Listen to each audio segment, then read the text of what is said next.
ఇంకా ఉదయం 8:30 అయిపోయిందనమాట. పిల్లలు స్కూల్ హడావిడి అయితే మామూలుగా లేదు నాకు. సో అందుకనే గ్యాస్ మీద ఇడ్లీ పెట్టేసి ఇంకా ఇలా వచ్చేసి పూజ చేసుకుంటున్నాను. పిల్లలు కూడా రెడీ అయిపోతున్నారు.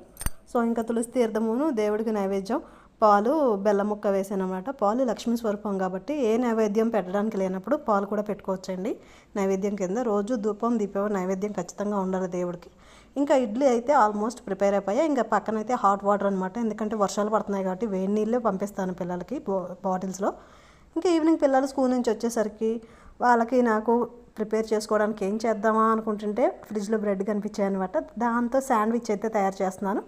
ముందుగా బ్రెడ్ని నెయ్యి వేసి బాగా రోస్ట్గా కాల్ చేసుకున్నాను. ఇలాగా స్టఫ్ అనమాట. స్టఫ్ అయితే స్పెషల్గా నేను తయారు చేస్తాను. నిజంగా టేస్ట్ అయితే బయట కొన్న శాండ్విచ్ వచ్చినట్టు వస్తుందండి. ఇంకా కీరదోస ముక్కలు కూడా వేసాను, ఎందుకంటే ఇవి మెయిన్ కాబట్టి. పచ్చి కూరగాయలు తినరు, ఇలా పెట్టిస్తే ఖచ్చితంగా తింటారు పిల్లలు. మా పిల్లలకైతే ఇలా పెట్టిస్తే చాలా ఇష్టం అనమాట. అలా పెట్టేసి ఈవినింగ్ అలా కూర్చోగానే ఇంకా దేవుడి భజన అయితే వస్తుంది. భజన ప్రతి ఇంటి దగ్గరకు వచ్చి భజన చేస్తారు. భజనలో బియ్యం పెట్టకూడదు అన్నారని చెప్పేసి నేనైతే నూనె పెట్టేశాను. ఇదే అనమాట దేవుడి భజన. దీన్ని మా ఊర్లో దీపాల చెట్టు అంటారు.